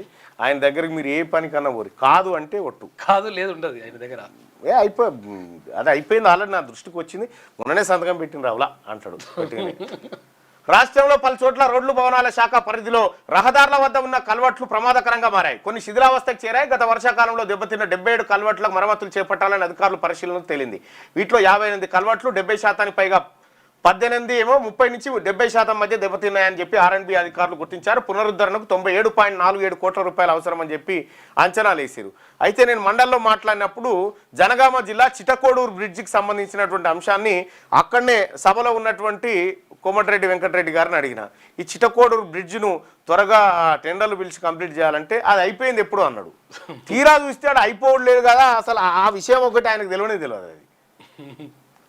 ఇంజనీరింగ్ తొలి విడతలో 59,980 మంది చేరిక, బీటెక్ సీట్లు పొందిన ఆసక్తి చూపని 17,581 మంది, మిగిలిన మొత్తం సీట్లు 23,074. ఈ 25 నుంచి ఎఫ్సెట్ రెండో విడత కౌన్సిలింగ్ మరో 5,000 సీట్ల వరకు పెరిగే అవకాశం ఉందట. ఇప్పుడు ఇంజనీరింగ్ సీట్లలో ఎగబడి పోయి సీట్లు కొనకూరి మస్తు మిగిలిపోతా ఉన్నాయి, కొనేటోడు లేడు. జైలు సూపరింటెండెంట్ ఏమంటాడు, మిథున్ రెడ్డికి జైల్లో ప్రత్యేక వసతులు అన్ని రకాలుగా మీ గదే తనకు సౌకర్యంగా ఉందని సూపరింటెండెంట్ ఆఫీసే ఇచ్చేసిరట, ఛాంబర్ ఇచ్చేసిరట అన్ని రకాలుగా మీకు. ఎంపీ కదా. వెలుగు దినపత్రికలో ఉన్నటువంటి వార్తలు చూద్దాం. జోరుగా వానలు, రాష్ట్ర వ్యాప్తంగా ఎడతెరిపి లేకుండా కురుస్తున్న వర్షాలు. ములుగులో 25.5 సెంటీమీటర్ల వర్షపాతం నమోదు. భూపాలపల్లి, భద్రాద్రి జిల్లాలోనూ దంచి కొట్టిన వాన. సూర్యాపేట, మంచిర్యాల, కరీంనగర్లో అతి భారీ వర్షాలు. హైదరాబాద్ సహా అన్ని సిటీల్లో రోజంతా ముసురు. రాష్ట్రమంతటా నేడు భారీ వానలు. ములుగు, భూపాలపల్లి జిల్లాలో అతి భారీ వర్షాలు. ఆరెంజ్ అలర్ట్ జారీ చేసిరు అధికారులు. భద్రాద్రి జిల్లా తలిపేరు ప్రాజెక్టు గేట్లు ఎత్తడంతో కిందికి ప్రవహిస్తున్న నీరు. రాష్ట్ర వ్యాప్తంగా ఎడతెరిపి లేకుండా కురుస్తున్న వర్షాలు. ఆస్ట్రేలియాలో మనోడిపై దాడి. ఇక ఆస్ట్రేలియాలో మన దేశానికి చెందిన వ్యక్తిపై దుండగులు దాడి దిగారు. అయితే కారులోంచి గుంజి కింద పడేసి దారుణంగా కొట్టారు. తీవ్ర గాయాలైన బాధితుడు ప్రస్తుతం ఆసుపత్రిలో చికిత్స పొందుతున్నాడు. జాతి వివక్షతతో దూషిస్తూ బూతులు తిడుతూ కొట్టారని చెప్పేసి బాధితుడు భార్య చెప్పింది. బీజేపీ మెడలు వంచైనా బీసీ రిజర్వేషన్లు. ఇక ఇప్పుడు ఇంత కాన్ఫిడెంట్గా చెప్పిన ముఖ్యమంత్రి గారు, బీసీ ప్రజలారా రిజర్వేషన్లు తీసుకొని వచ్చే బాధ్యత నాదే అని చెప్పేసిండు. 42% రిజర్వేషన్లు తీసుకొని వస్తా అని రేవంత్ రెడ్డి గారు మెడల్ వంచైనా తెస్తా అంటుండు. కాబట్టి మనం కొద్దిగా టెన్షన్ లేదుగా పెట్టుకోరి. బీసీ రిజర్వేషన్లు తీసుకొస్తా అంటుండు. బిల్లుల ఆమోదానికి రాహుల్ ఖర్గేతో కలిసి కేంద్రంపై ఒత్తిడి తెస్తాం, ఇండియా కూటమి నేతలను కలిసి మద్దతు కూడగడతామని సీఎం రేవంత్ రెడ్డి. ముఖ్యమంత్రి రేవంత్ రెడ్డి గారు, మీ ప్రయత్నం చాలా బాగుంది. ఇది తీసుకురావడం కోసం ఒకరిద్దరు మంత్రులు కూడా ఆత్మ బలిదానం చేయాల్సి వస్తే కానీ 42% అయితే రావాలి. ముస్లింల పేరుతో బీసీ రిజర్వేషన్లు అడ్డుకునేందుకు బీజేపీ కుట్ర. మతం కాదు, వెనకబాటుతనం ఆధారంగానే రాష్ట్రంలో రిజర్వేషన్లు. ముస్లిం రిజర్వేషన్లపై కిషన్ రెడ్డి, బండి సంజయ్కి అవగాహన లేదు. భావోద్వేగాలను రెచ్చగొట్టి ప్రజలను తప్పుదోవ పట్టించేందుకు యత్నం. గుజరాత్, మహారాష్ట్ర, ఉత్తరప్రదేశ్లో ఎప్పటి నుంచో ముస్లిం రిజర్వేషన్లు. దమ్ముంటే ఆ రాష్ట్రాల్లో ఎత్తివేయాలని బీజేపీ నేతలకు సవాల్. స్థానిక ఎన్నికల్లో 2 పిల్లల నిబంధన ఎత్తివేతపై పరిశీలిస్తున్నామని వెల్లడి. దత్తాత్రేయకు ఉపరాష్ట్రపతి పదవి ఇవ్వాలని ముఖ్యమంత్రి డిమాండ్. నిన్న సహజంగా ఆయన చిట్చాట్ చేస్తూ ఉంటాడు. చిట్చాట్ చేసేటువంటి కార్యక్రమాలు అంటే ఎప్పుడు కూడా ప్రెస్ మీట్లు తక్కువ, చిట్చాట్లు ఎక్కువ ఉంటాయి. చిట్చాట్లలో ఏదన్నా 1-2 ఉంటే సూచాగా చెప్పిపోతాడు. ప్రెస్ మీట్ పెట్టడం అర్థం ఏంటంటే ఏదైతే పని కాదో, ఏదైతే ఫెయిల్ కాబోతుందో దాని మీద ప్రెస్ మీట్ పెడతాడు అన్నట్టు. అవి అటవీ భూములు కావు, ప్రభుత్వ భూములే. కంచగచ్చిబౌలి ల్యాండ్స్ పై సుప్రీంకు మరోసారి స్పష్టం చేసిన రాష్ట్ర సర్కార్. ఇక ఫారెస్ట్ ల్యాండ్ అంటూ సిఈసి పేర్కొనడం కరెక్ట్ కాదు. ఇండస్ట్రియల్ పార్కుల్లో మొక్కలు నాటుతున్నట్లు వెల్లడి. ఈ 43 అంశాలతో 56 పేజీల అడిషనల్ అఫిడవిట్ దాఖలైంది. ఇక Cartosat, Google Earth imagery, centenary satellite చిత్రాలు అటాచ్. అడవిని కాపాడకుంటే అధికారులు జైలుకే. సుప్రీంకోర్టు అఫిడవిట్పై స్పందించేందుకు టైం కోరిన అమికస్ క్యూరీ. విచారణ వచ్చే నెల 13కు వాయిదా. ఏం చెప్తున్నారంటే ఇండస్ట్రియల్ పార్కులు మొక్కలు నాటుతున్నట్టుగా వెల్లడి. అది మేము ఆడ చెట్లు తొలగిస్తలేమయా, కంచగచ్చిబౌలిలో చెట్లు ఏది మొక్కలు నాటడం కోసం. మొక్కలు నాటడానికి పెద్ద పెద్ద వృక్షాలు అడ్డం ఉన్నాయి. వాటిని తీసేసి మేము చిన్న చిన్న మొక్కలు పెట్టి ఇండస్ట్రియల్ పార్కును డెవలప్ చేస్తూ ఉన్నాము అనేటువంటి మాట చెప్తాం.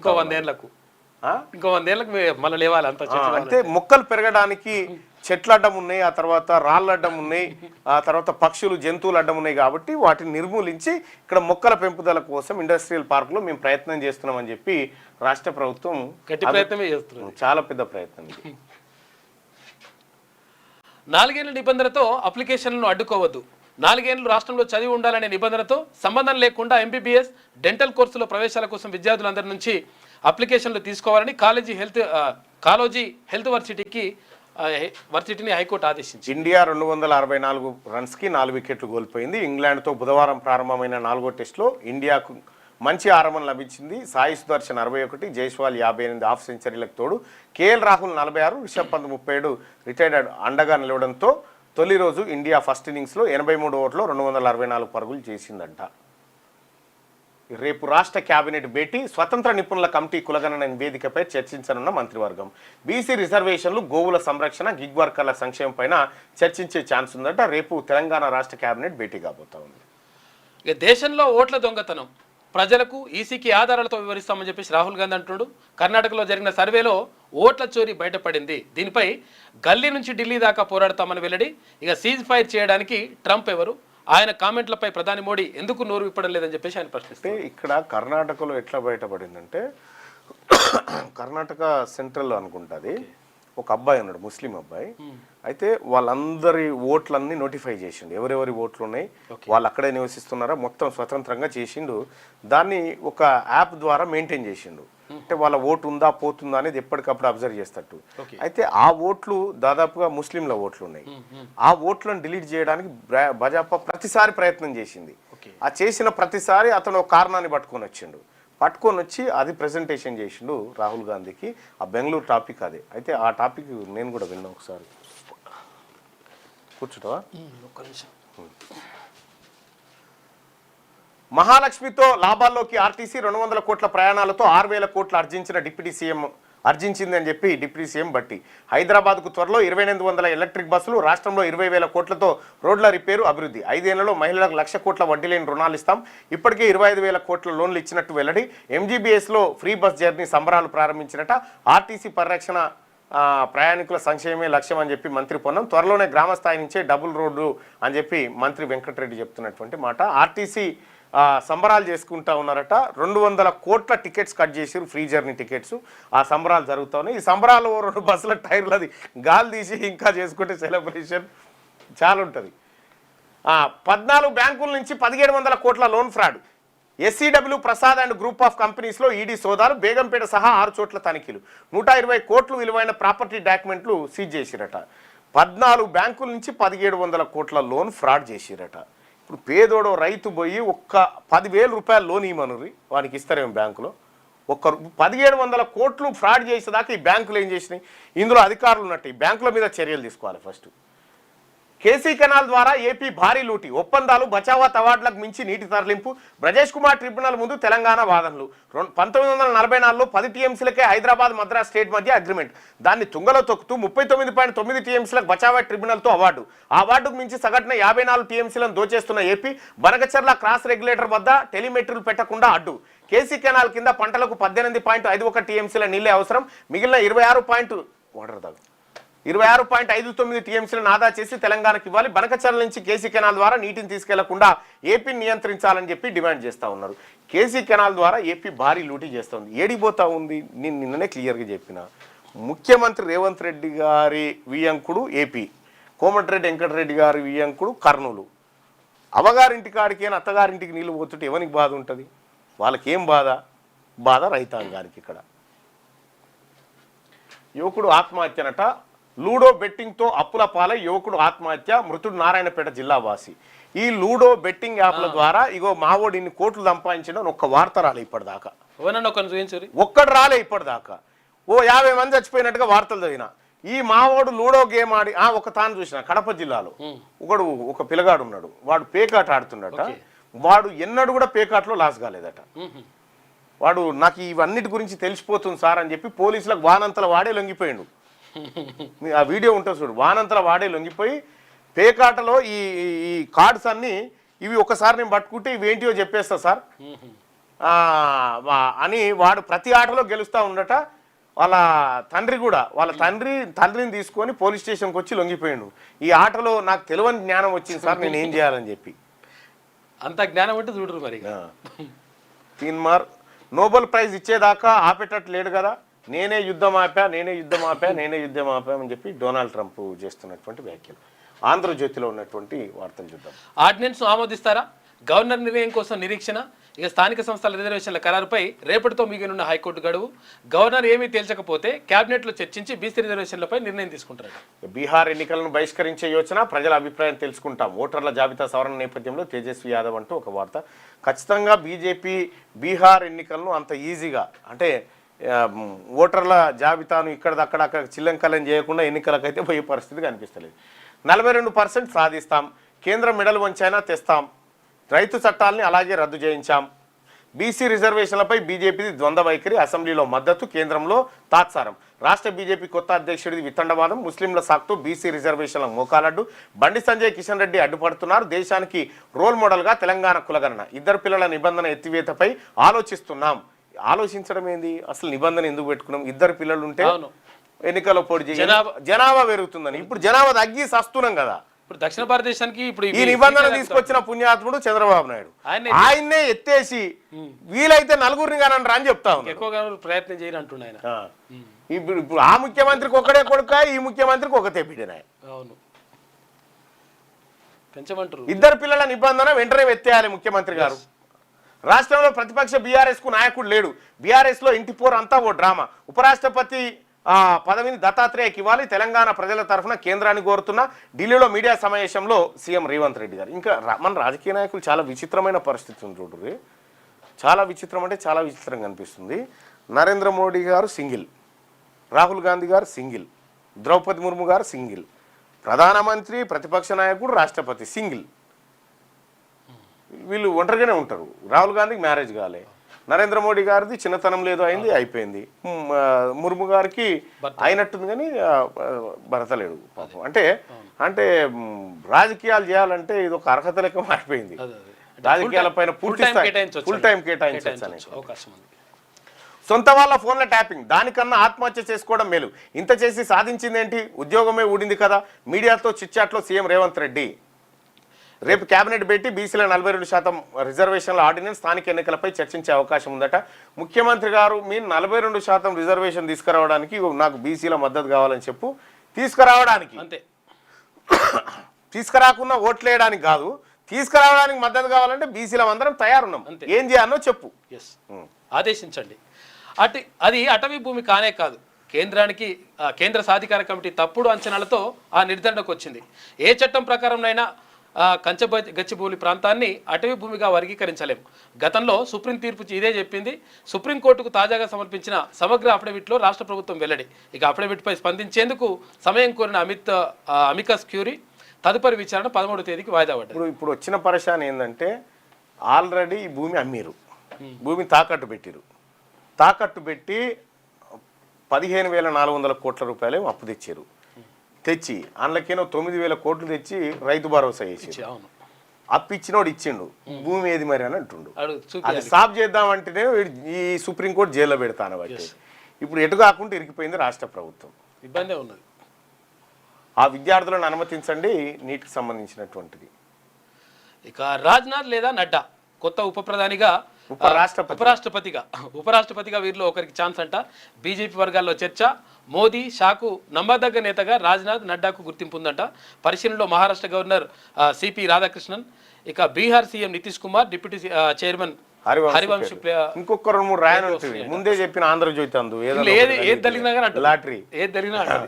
ఉపరాష్ట్రపతి ఎన్నిక ప్రక్రియ ప్రారంభం. ఉభయ సభల సభ్యులతో ఎలక్టోరల్ కాలేజ్ ఏర్పాటు. వీలైనంత త్వరలో షెడ్యూల్ ప్రకటన. ఈసీ నోటిఫికేషన్ విడుదల చేసిన తర్వాత 30 రోజుల్లోగా పోలింగ్ ఉంటుందట. దంచి కొడుతున్న వానల వార్తను చూడొచ్చు. కరీంనగర్ నీట మునిగినట్టుగా కనిపిస్తూ ఉంది. రోడ్లన్నీ జలమయమైనవి. వెస్ట్ ఆర్కిటికా దేశమట, ఆ దేశానికి రాయబారట. ఉత్తరప్రదేశ్ గజియాబాద్లో ఏకంగా నకిలీ ఎంబసీనే తెరిచిన గనుడు. నకిలీ పోలీస్ స్టేషన్ కోర్టు పెట్టిండు మొన్న కూడా. నకిలీ కోర్టు, నకిలీ టోల్ గేటే పెట్టిండు, టోల్ ప్లాజా పెట్టిండు. వాడు పెట్టినాక 2-3 ఏళ్ళకు గుర్తుపెట్టింది నకిలీ టోల్ గేట్. ఉత్తరప్రదేశ్ గజియాబాద్లో ఏకంగా నకిలీ ఎంబసీనే తెరిచిన గనుడు. విదేశాల్లో ఉద్యోగాల పేరుతో యువతపై వల్ల భారీ ఎత్తున వసూలు. హవాలా మార్గంలో షెల్ కంపెనీలకు. నిందితుడు హర్షవర్ధన్ జైన్ అరెస్ట్ అట. వీన్ని ఏం చేయాలంటే ఫస్ట్ ఆఫ్ ఆల్ వీన్ని అరెస్ట్ కాదు, వీన్ని ఎర్రకోట కాడికి తీసుకుపోయి సన్మానం చేయాలి. ఈ దేశంలో ఉన్న లూపోల్ బయట పెట్టింది. సంక్షేమ హాస్టల్లో స్టీల్ పాత్రల్లోనే వండాలి, అల్యూమినియం పాత్రలు వాడొద్దు, విద్యార్థుల సమస్యలు తెలుసుకునేందుకు తనిఖీలు చేస్తా. మంత్రి అడ్లూరు లక్ష్మణ్ WWFతో కలిసి మిషన్ ప్రకృతి రాష్ట్ర గురుకులాలు శ్రీకారం చుట్టినట. సంక్షేమ హాస్టల్లో స్టీల్ పాత్రల్లోనే వండాలట. కర్ణాటకలో కాఫీ టీ అమ్మకాలు బంద్. జీఎస్టీ నోటీసుల నేపథ్యంలో చిరు వ్యాపారుల నిరసన. లక్షల్లో పన్ను కట్టాలంటూ కొందరికి నోటీసులు అందాయని ఆందోళన. సీఎం సిద్ధరామయ్యతో చర్చలు. పన్నులు వసూలు చేయబోమంటూ ముఖ్యమంత్రి హామీ. ఆందోళన విరమణ. ఉపరాష్ట్రపతి ఎన్నిక ప్రక్రియ ప్రారంభమైంది. ఇక మూడో రోజు అదే తీరు పార్లమెంట్లో కొనసాగిన విపక్షాల నిరసన. ఇక బీహార్లో ఓటర్ల జాబితా సవరణపై ఆందోళన, ప్రజాస్వామ్యాన్ని కాపాడాలంటూ నినాదాలు చేసి 28న లోక్సభలో ఆపరేషన్ సింధూర్పై చర్చ, 29న రాజ్యసభలో ఒక్కో సభకు 16 గంటల చొప్పున కేటాయింపు, కాల్పులు విరమింపజేశారని ట్రంప్ 25 సార్లు అన్నారు. పదే పదే అంటున్నారంటే అనుమానంగానే ఉందని చెప్పి రాహుల్ గాంధీ. హ్యామ్ బాటలో తొలి అడుగు, R&B పరిధిలో 373 రోడ్లకు సర్కార్ ఆమోదం, ఉత్తర్వులు జారీ. మొదటి దశలో 5190 కిలోమీటర్లు రోడ్ల కోసం 6478 కోట్లు. జస్టిస్ వర్మ పిటిషన్పై విచారణకు ధర్మాసనం, దాంట్లో నేను భాగస్వామిగా ఉండను. గతంలో ఈ అంశంపై ఏర్పాటైన విచారణ కమిటీలో సభ్యుడిగా ఉన్నందునే సిజేఐ జస్టిస్ బిఆర్ గవాయ్ వెళ్ళడట. అందులో సభ్యుడిగా ఉండనని. ఆర్టీసీకి మహాలక్ష్మి కానీ పైసలు ఎవరు కట్టాలి మరి? ఇప్పుడు ఆ 200 కోట్ల రూపాయలు జనంగా కట్టాలి కదా, పబ్లికే కట్టాలి. జనం ఏ పైసలు అంతే. ఆ పథకం కింద 200 కోట్లు దాటిన మహిళల ఉచిత ప్రయాణాలు, వాటి టికెట్ల మొత్తం 6680 కోట్లు. ఆర్టీసీకి చెక్ అందించిన ప్రభుత్వం నష్టాల నుంచి లాభాల్లోకి 6680 కోట్ల చెక్ అందించారు. కానీ వాస్తవానికి మరి పైసలు ఇచ్చిర్రా, కేవలం ఫోటో మందమేనా? 6600 కోట్లు ఏడున్నాయి ఇప్పుడు సర్కార్ తానా? మహిళల దైనందిన జీవితంలో మహాలక్ష్మి పథకం భాగమైంది అని మంత్రి పొన్నం అంటుంటే MGBSలో సంబరాలు, ఆర్టీసీ సిబ్బందికి డిప్యూటీ సీఎం సన్మానం చేస్తా ఉన్నాడట. ఇది ఆంధ్రజ్యోతిలో ఉన్నటువంటి వార్తలు. ఇక శనార్థి ఇబ్బంది అవుతుందా? ఏం కాదు, ఇట్రా అడు చూడు ఇప్పుడు. ఓకే. ఈగల్ పక్షపాతం. ఇక డ్రగ్స్ కేసు విచారణలో వెలుగులో కొత్త విషయాలు. పబ్లు ఫామ్ హౌజుల్లో రాహుల్ తేజ్ దందా. ములుగులోని వేణుగోపాలరావు ఫామ్ హౌస్లో వారానికో డ్రగ్స్ పార్టీ నిర్ధారించిన ఈగల్. తర్వాత పబ్ల యాజమాన్యాలపై కేసులు, కాల్ లిస్టు ఆధారంగా నోటీసులు పంపేందుకు సిద్ధం. వేణుగోపాలరావు ఫామ్ హౌస్పై మాత్రం కేసు పెట్టని అధికారులు. పోలీసు అధికారి అయినందున మినహాయింపు ఇస్తున్నట. వేణుగోపాలరావుపై ఎందుకంత ప్రేమ అని చెప్పేసి ఒక ప్రత్యేక కథనం కనిపిస్తూ ఉంది శనార్థి దినపత్రికలో. రాష్ట్రంలోని డ్రగ్స్ మాఫియా మీద ఈగల్ బృందం ఉక్కుపాదం మోపుతుందని అంతా అనుకున్నారు. కానీ ఇప్పుడు ఆ దర్యాప్తు పక్షపాతంతో నడుస్తున్నట్టు స్పష్టంగా కనబడుతుంది. వేణుగోపాలరావు కుమారుడు రాహుల్ తేజ్ అనే వ్యక్తి పబ్లలో, ఫామ్ హౌస్లలో డ్రగ్స్ దందా నడిపిస్తున్నాడని ఈగల్ టీం నిర్ధారించినట్టు తెలుస్తుంది. అయితే సిద్దిపేట దగ్గరలోని ములుగులో ఉన్న వేణుగోపాలరావు ఫామ్ హౌస్లో వారానికో డ్రగ్స్ పార్టీ జరుగుతుందట. దీని గురించి పట్టించుకుంటలేరంట, ఆయన ఆఫీసర్ ఉన్నందుకట. ఇదంతా కథ. అలా కొడుకే దాంట్లో డ్రగ్స్లో దొరికిండని చెప్పేసి ఉన్నది. మరి ఏం చేస్తారో చూడాలి. భారీ ఉగ్రకుట్ర భగ్నం. ఇక భారత్లో భారీ పేలుడకు దాడులకు ఆల్ ఖైదా ప్లాన్ చేస్తుందంట. కుట్రను భగ్నం చేసిన గుజరాత్ పోలీసులు సంబంధం ఉన్న 4 ఉగ్రవాదులను అరెస్ట్ చేసిరట. మరి ఇక ప్రజాసేవలో తీన్మార్ మల్లన్న కూతురు పుట్టినరోజు సందర్భంగా ప్రభుత్వ పాఠశాల విద్యార్థులకు షూ పంపిణీ. మల్లన్న చదివిన మాదాపురం గవర్నమెంట్ స్కూల్ నుంచి ప్రారంభించిండ్రు. జిల్లా కలెక్టర్తో కలిసి విద్యార్థులకు సందేశం అని చెప్పేసి ఒక వార్త కనిపిస్తూ ఉంది. అయితే ఇక్కడ ఆలేరు నియోజకవర్గంలోని ప్రభుత్వ పాఠశాలల్లో చదువుతున్నటువంటి పిల్లలు ఎవరైతే ఉంటారో 1వ తరగతి నుంచి 10వ తరగతి వరకు ఉన్నటువంటి విద్యార్థులకు షూస్ అంటే ఇక్కడ బూట్లు ఇచ్చే కార్యక్రమం చేపట్టిండు. అంటే ఇక్కడ పాప సత్పాల్ పటేల్ జన్మదినం సందర్భంగా ఈ కార్యక్రమం నిర్వహిస్తూ ఉన్నాయి. అయితే గతంలో కూడా ఇక్కడ బుక్కుల పంపిణీ జరిగిండే. మేడ్చల్ నియోజకవర్గంలో. రాజకీయాల పరమార్థం అంతిమంగా అణగారిన వర్గాలకు సేవ చేయడమేనని నమ్మే తీన్మార్ మల్లన్న తన ప్రియమైన కూతురు సక్పాల్ పటేల్ పుట్టినరోజు సందర్భంగా ప్రభుత్వ పాఠశాల విద్యార్థులకు షూస్ పంపిణీ చేశారు. ఇవాళ బొమ్మరామన్ ఉంది. యాదాద్రి భువనగిరి జిల్లా తుర్కపల్లి మండలం మాదాపురం గ్రామంలో ఆయన చదువుకున్న ప్రభుత్వ పాఠశాల నుంచే జిల్లా కలెక్టర్ హనుమంతరావుతో కలిసి విద్యార్థులకు షూస్ పంపిణీ కార్యక్రమం ప్రారంభించారు. ఆలేరు నియోజకవర్గంలోని అన్ని జెడ్పీహెచ్ఎస్ పాఠశాలల విద్యార్థులకు షూస్ అందించనున్నారు. ఈ సందర్భంగా తీన్మార్ మల్లన్న మాట్లాడుతూ ప్రభుత్వ పాఠశాలల్లో చదివే విద్యార్థులకు మంచి భవిష్యత్తుతో ఉన్నత స్థాయికి చేరుకోవాలని కోరారు. అది 11వ పేజీలో.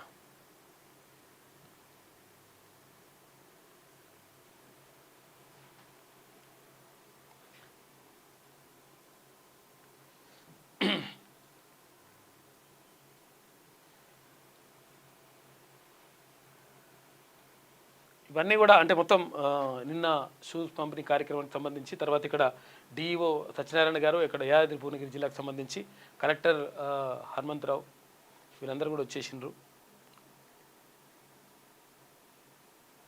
నిన్న రాజపేట మండలం తర్వాత ఇక్కడ తుర్కపల్లి మండలం మాదాపూర్లో ఈ పంపిణీ కార్యక్రమం జరిగింది.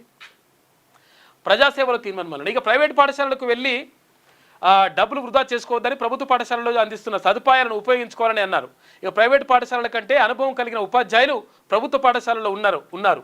అయితే విద్యార్థులందరూ టీచర్లు చెప్పింది శ్రద్ధగా నేర్చుకుని ఉన్నత స్థాయికి ఎదగాలని కోరారు. సదుపాయాలు విద్యా బోధనలో ప్రైవేట్ పాఠశాలలకు ధీటుగా ప్రభుత్వ పాఠశాలలు ఉన్నాయని ఆయన పేర్కొన్నారు. అయితే ప్రభుత్వ పాఠశాలలో చదువుతూ మంచి మార్కులు సాధించిన విద్యార్థులకు కలెక్టర్ సైకిళ్లు పంపిణీ చేయడం హర్షించదగిన విషయమని కొనియాడారు. వచ్చే విద్యా సంవత్సరంలో ప్రభుత్వ పాఠశాలలో అడ్మిషన్ దొరకాలంటే పోటీ పడే విధంగా విద్యార్థుల ఉత్తీర్ణత సాధించాలని కోరారు. అనంతరం జిల్లా కలెక్టర్ మాట్లాడుతూ ప్రభుత్వం విద్యా వ్యవస్థ అభివృద్ధికి కృషి చేస్తుందని చెప్పారు. ఈ ప్రభుత్వ పాఠశాలలో చదివిన విద్యార్థి నేడు ఎమ్మెల్సీ కావడం గర్వకారణమని పేర్కొన్నారు. నియోజకవర్గంలోని ప్రభుత్వ పాఠశాలల విద్యార్థులందరికీ ఉచితంగా షూస్ పంపిణీ చేయడం చాలా గొప్ప విషయమన్నారు. మన జిల్లాలో ఎమ్మెల్సీ తీన్మార్ మల్లన్న చదివిన ప్రభుత్వ స్కూల్ నుంచి ఈ కార్యక్రమం చేపట్టినందుకు ధన్యవాదాలు తెలుపుతున్నామన్నారు. అయితే జిల్లాలో పేద విద్యార్థులను గుర్తించి వారిని దత్తత తీసుకొని చదువుతున్నామని ఆయన చెప్పారు. కొన్ని గ్రామాల్లో మూతబడిన పాఠశాలలు తిరిగి ప్రారంభమయ్యాయని, గత సంవత్సరంతో పోలిస్తే ఈ సంవత్సరం రాష్ట్ర స్థాయిలో మెరుగైన ఫలితాలు సాధించామని తెలిపారు. ఇక ప్రభుత్వ పాఠశాలలపై నమ్మకం పెరిగిందని, అందుకే ఈ సంవత్సరం జిల్లాలో అత్యధిక అడ్మిషన్లు వచ్చాయని పేర్కొన్నారు. ఈ కార్యక్రమంలో జిల్లా విద్యాశాఖ అధికారి సత్యనారాయణ, మాదాపురం జెడ్పీహెచ్ఎస్ ప్రధాన ఉపాధ్యాయురాలు ఎంఈఓ మాలతి, ఇతర అధికారులు, ఉపాధ్యాయులు, గ్రామస్తులు, విద్యార్థులు అందరూ కూడా పాల్గొన్నారు. నిన్న కార్యక్రమం బాగా జరిగింది. అక్కడ రాజపేటలో, తర్వాత ఇక్కడ తుర్కపల్లి మండలం మాదాపూర్లో ఆయన సొంత గ్రామంలో జరిగింది కార్యక్రమం. దీనికి సంబంధించినటువంటి చిత్రాలు మనం చూసుకోవచ్చు. కలెక్టర్ కూడా నిన్న హాజరైంది ఈ కార్యక్రమానికి. రాజపేటలో కూడా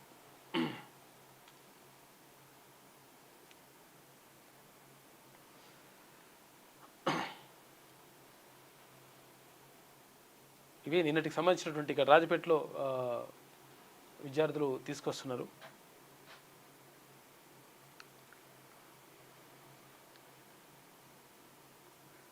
కార్యక్రమానికి సంబంధించి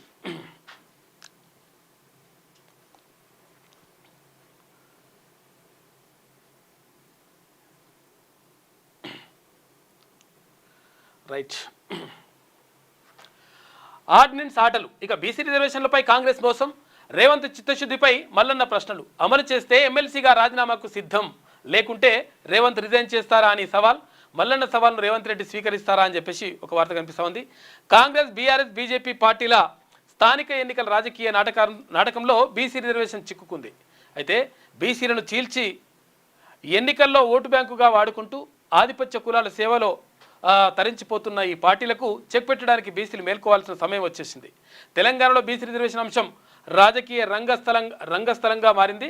అయితే కాంగ్రెస్, బీఆర్ఎస్, బీజేపీ మూడు ప్రధాన పార్టీలు బీసీలకు 42% రిజర్వేషన్లకు పైకి మద్దతు తెలుపుతున్నా ఆచరణలో చిత్తశుద్ధి కొరవడింది. ఈ అంశం వారి రాజకీయ స్వార్థం, ఆరోపణలు, ప్రత్యారోపణలు, బాధ్యతారాహిత్యం మధ్య ఇరుక్కుపోయింది. ప్రధాన రాజకీయ పార్టీలన్నీ బీసీలను పావులుగా వాడుకుంటున్నాయి. అయితే కాంగ్రెస్ ప్రభుత్వం 2024లో కులగణన నిర్వహించి బీసీలు రాష్ట్ర జనాభాలో 56.33% ఉన్నారని ప్రకటించింది కానీ ఇంకా పూర్తి స్థాయిలో మరి 42% రిజర్వేషన్కి సంబంధించి ఇంకా మరి తేల్చాలే, ఏమైతే చూడాలి. ఇక టీజీ, ఆర్టీసీ లాభాల బాట. మహాలక్ష్మి పథకం తర్వాత 97% పెరిగిన ఆక్యుపెన్సీ రేషియోనంట. 2 కోట్ల మంది ప్రజలు ఉచిత ప్రయాణాలు, 200 కోట్ల ఉచిత ప్రయాణాలు జరిగినాయంట. అయితే దాదాపు 6,680 కోట్ల రూపాయలు ఆదాయాన్ని, ఎవరికి మహిళలకు ఆదాయాన్ని గవర్నమెంట్ కడతా ఉంది ఆర్టీసీకి. డిప్యూటీ సీఎం బట్టి విక్రమార్క, తర్వాత మంత్రి పొన్నం ప్రభాకర్. జైలు తప్పదు, కంచగచ్చిబౌలి భూముల్లో పర్యావరణాన్ని పునరుద్ధరించాల్సిందే. సుప్రీంకోర్టు మరోసారి హెచ్చరికలు. పర్యావరణాన్ని పునరుద్ధరిస్తామన్న రాష్ట్ర ప్రభుత్వ అఫిడవిట్పై సమాధానం కోసం సమయం కోరిన ప్రతివాదులు. ఇక తదుపరి విచారణ ఆగస్టు 13కు వాయిదా పడ్డది. ఈ గచ్చిబౌలికి భూములకు సంబంధించిన అంశం పైన ఇక సిద్ధంగా ఉన్నాం. లోకల్ బాడీ ఎన్నికలు, బీఆర్ఎస్కు ప్రీ ఫైనల్స్. కాంగ్రెస్ ఒక్క హామీని కూడా నెరవేర్చలేదు. మెజారిటీ రైతులకు రుణమాఫీ జరగలేదు. కాంగ్రెస్ పార్టీకి ప్రజలు కర్రు కాల్చి వాత పెట్టాలి అని చెప్పేసి బీఆర్ఎస్ వర్కింగ్ ప్రెసిడెంట్ కేటీ రామారావు అంటున్నాడు.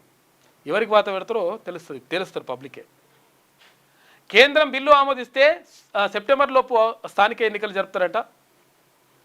లేకపోతే ఎట్లకైనా జరపాల్సిందే. ఇప్పుడు ఆటోమేటిక్గా కోర్టు అది ఇచ్చింది. లేకపోతే మళ్ళీ ఇంకా పైకి వెళ్ళాల్సి వస్తుంది, సుప్రీంకోర్టు దాకా వెళ్ళాల్సి వస్తుంది. తెలంగాణలో పక్కాగా కులగణన చేసినాం. 42% బీసీ రిజర్వేషన్లకు అసెంబ్లీలో తీర్మానం చేశాం. ఆ బిల్లులను కేంద్రానికి పంపితే ఆమోదించడంతో తీవ్ర జాప్యమంట.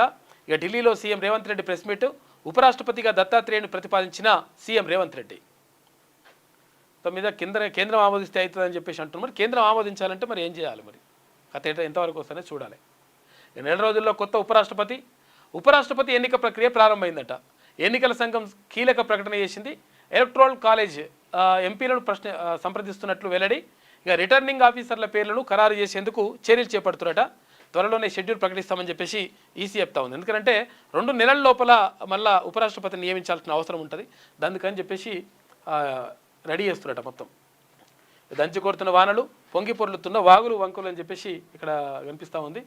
ఇక్కడ ములుగులో భారీ వర్షాలు కురుస్తుండడంతో అక్కడ బోగతా జలపాతం మొత్తం పొంగి పొర్లుతూ ఉంది.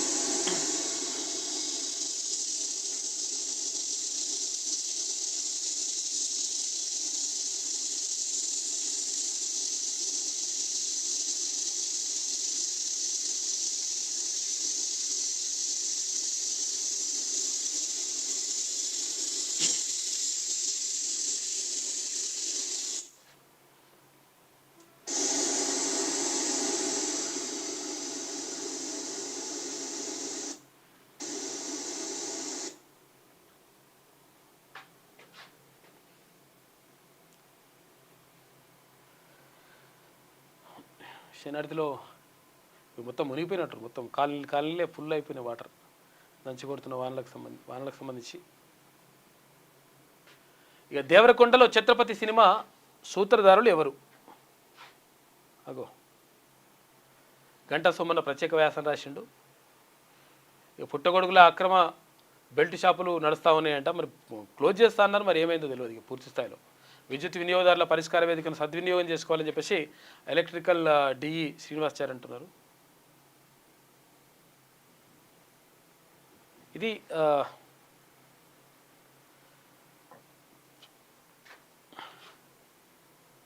శనార్థిలో ఉన్నటువంటి ప్రధాన కథనాలు అయితే ఒకసారి సాక్షి చూద్దాం.